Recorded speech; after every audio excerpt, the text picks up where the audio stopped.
The gun buying frenzy is over. Handguns that were once flying off shelves are collecting dust behind glass, price tags slashed again and again, dealers quietly panicking about inventory they can't seem to move. And here's the uncomfortable truth the industry doesn't want to talk about. For buyers, this is the opportunity of a decade. If you know where to look, you can grab a gun that would have cost you significantly more just 2 years ago. That's exactly what today's about. 5 handguns that are sitting on dealer lots right now, going cheap, getting ignored. And honestly, they don't deserve it. These are solid, reliable pistols that just got left behind by trends and timing. If any of these were already on your radar, or if you're just looking for a good deal on a capable handgun, pay attention, because the window on prices like these doesn't stay open forever. Let's kick things off with a cheap gun that basically ran the internet a few years ago. A few years back, if you went anywhere online and asked, what's the best budget handgun, you were going to hear Taurus G3C. Every time, without fail. Forums, YouTube comments, Reddit, didn't matter where you asked, the G3C was the answer. And honestly, people weren't wrong. For around $250, maybe $280 at the time, you got a compact 9mm that actually worked. Good ergonomics, decent trigger, double-stack magazine, a manual safety option if you wanted it. For the price, it was hard to beat. So what happened? A few things. The budget gun market got really crowded really fast. Every brand started racing each other to the bottom on price, so the G3C's value advantage started to shrink. On top of that, Taurus went crazy expanding their lineup, new models, new variants, new configurations, and dealers who had already stocked up on G3s suddenly had more inventory than buyers. Now you've got G3 pistols sitting at $200 to $230 in a lot of stores, some used ones even cheaper than that. Here's the bottom line on this one. The gun is the same gun it was when everyone loved it. It still feeds reliably. The trigger's still better than it has any right to be at this price. You still get a capable, full-featured compact pistol that'll do the job, whether that job is home defense, range time, or just having something in the truck. The only thing that changed is that people stopped talking about it. And right now, that silence is saving you about $70 to $100 compared to what this gun was going for at its peak. If you want a budget 9mm that actually works, the G3C is still one of the best answers out there. The market just forgot to tell anyone. When Remington introduced the R51 in 2014, it was marketed as a sleek, modernized version of their classic 1918 pocket pistol. The hype was enormous. Early previews promised a soft-shooting, concealable 9mm with a unique Peterson hesitation lock action. Collectors and concealed carry enthusiasts rushed to pre-order, with some paying well above MSRP to get one early. Unfortunately, the first production run was plagued with catastrophic reliability issues. Feed failures, out-of-battery discharges, and poor machining quality quickly became common complaints. Gun reviewers who'd praised the prototypes were forced to retract their endorsements. Remington issued a full recall, offering to replace or repair the pistols, but the damage to the R51's reputation was irreversible. By the time the Gen 2 version arrived, the market had moved on. The stigma was so strong that even functional examples couldn't fetch decent resale prices. Today, a first-generation R51, once a hot commodity, is often found languishing in used gun cases for a fraction of its original cost. The R51's collapse is a textbook example of how overpromising and under-delivering can destroy a firearms market value almost overnight. It went from being a sought-after modern classic to a cautionary tale in less than a year. Few handguns have fallen from grace quite like the Hi-Point C9, once the go-to for budget buyers, now a fixture in pawn shop bargain bins. The Hi-Point C9 debuted as an ultra-budget 9mm pistol with a $200 to $250 MSRP that undercut virtually every polymer-framed competitor. It drew attention from cost-conscious buyers, but never shed its reputation for heavy trigger pull, crude sights, and a bulky, unattractive profile. Early adopters paid close to full MSRP, about $180 new, $140 used in pristine condition, banking on rock-solid reliability. That promise was delivered, but it wasn't enough to overcome perceptions of low quality. As Hi-Point's lineup expanded and more refined budget options emerged, the C9 lost whatever market prestige it once had. Today, used C9s sell for as little as $40 at private sale or auction, barely more than junkyard scrap prices. What was once hailed as no-frills reliability now sits unwanted in pawn shops and police auctions, essentially worthless to anyone but the most frugal. Next up, we got a gun from one of the most legendary names in firearms, going for a price that honestly doesn't make sense. This one's kind of a sad story, honestly, because the Smith & Wesson SD9VE didn't do anything wrong. It didn't get a bad reputation. There was no big recall, no viral malfunction video, nothing like that. It just got run over by a better gun from the same company. When Smith & Wesson came out with the Shield Plus, it basically made the SD9VE obsolete overnight. Better trigger, higher capacity, slimmer, and more modern looking. Buyers who were cross-shopping in the budget Smith & Wesson category just started picking the Shield Plus instead. Hard to blame them. The SD9VE holds 16 rounds of 9mm. The polymer-framed handgun has a distinctive two-tone finish and comes with a stainless steel slide with aggressive front and rear slide serrations for improved handling. A textured finger locator aids in acquiring a proper grip, and aggressive texturing on the backstrap and on the grip's front ensure positive purchase even when wearing gloves or with sweaty palms. A Picatinny-style rail on the dust cover makes the addition of lasers or weapon lights a breeze, and the gun comes with white dot front sights and a pair of dots at the rear. You're not buying some off-brand pistol that fell off a truck. You're buying a full-size American-made handgun from one of the most established gun companies in the country.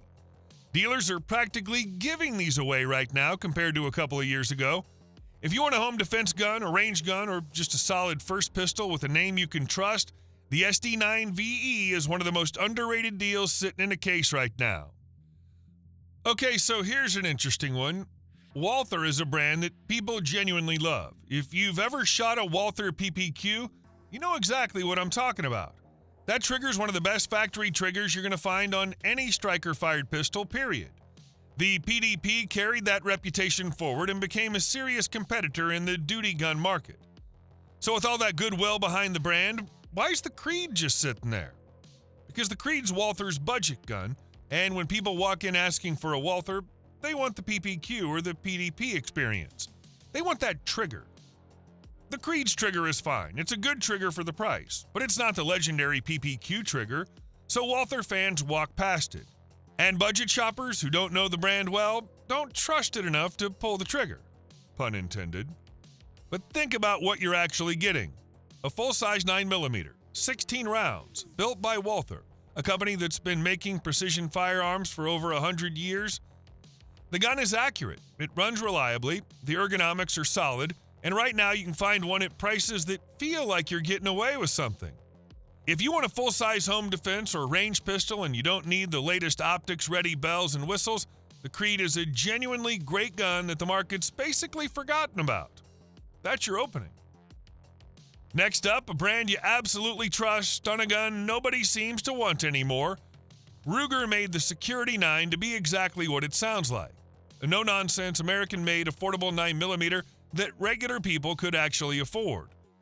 And for a while, it hit that mark pretty well. Reviews were solid, reliability was good, it sold. Then two things happened at once, and the Security 9 got caught in the middle of both of them. First, Ruger released the Max 9, a slimmer, more carry-friendly compact that basically made the Security 9 feel outdated. If you were looking at Ruger for a carry gun, the Max 9 made more sense. And if you weren't buying Ruger specifically, there were plenty of other options crowding that same price range. The Security 9 got squeezed from both sides and never really recovered. But here's the thing about the Security 9 that people forget. Ruger builds tough guns. Their reputation for durability is real, and it shows up in the Security 9. This is not a gun that's going to fall apart on you. 15 rounds of 9mm, smooth trigger, easy to take apart and clean, and it's made right here in the U.S.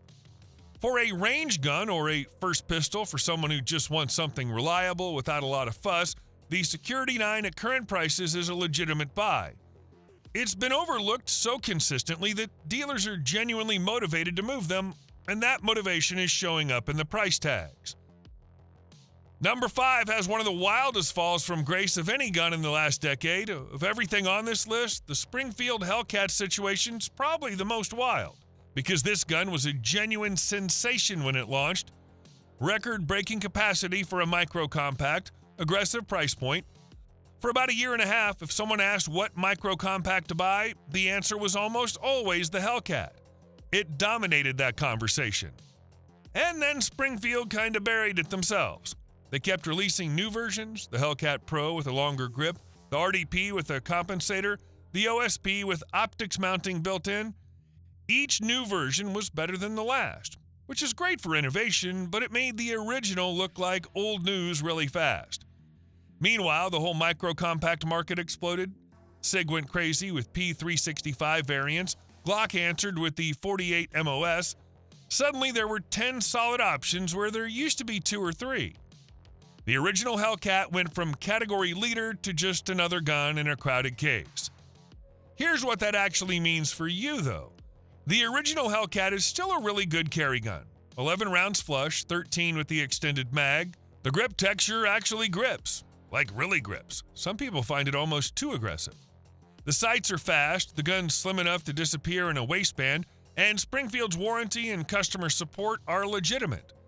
Now dealers with original Hellcat inventory are sitting on it and getting antsy. You can find them way below the MSRP in a lot of places, which for a carry pistol from a major American brand with a proven track record is genuinely unusual.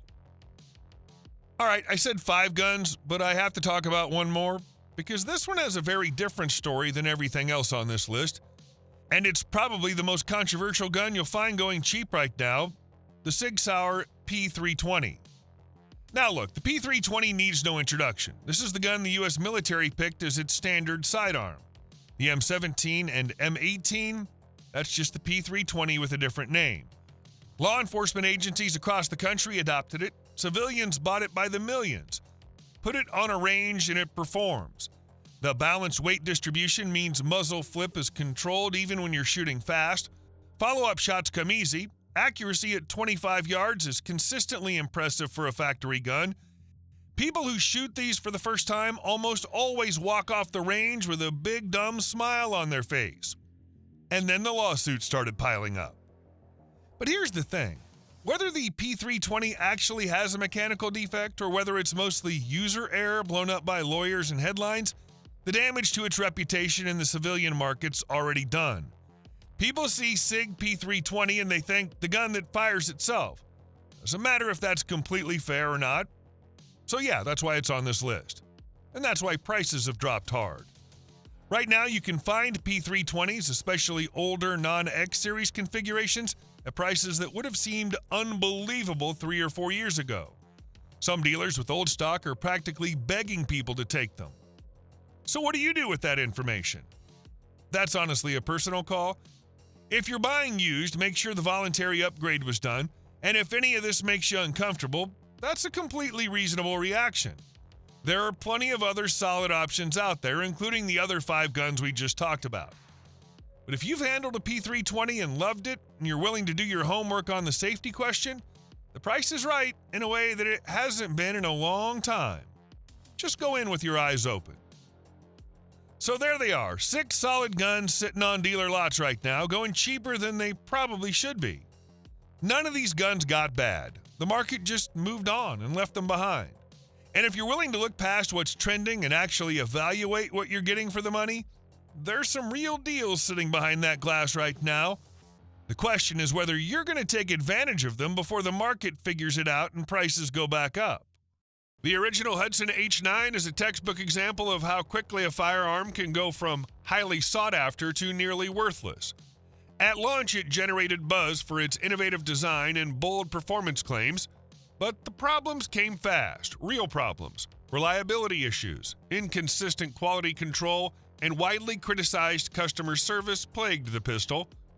Within just a few years, Hudson went out of business, leaving H9 owners with hard-to-service guns and scarce parts.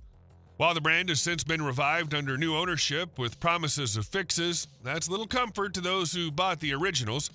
Those pistols are now essentially orphaned. Questionable reliability, limited parts availability, and no guaranteed long-term support. It's a cautionary tale. Buying from a new manufacturer always carries risk. Even if a gun looks great on paper, there's no guarantee the company will be around to back it up. Unless you're willing to gamble, sticking with established makers is the safer bet.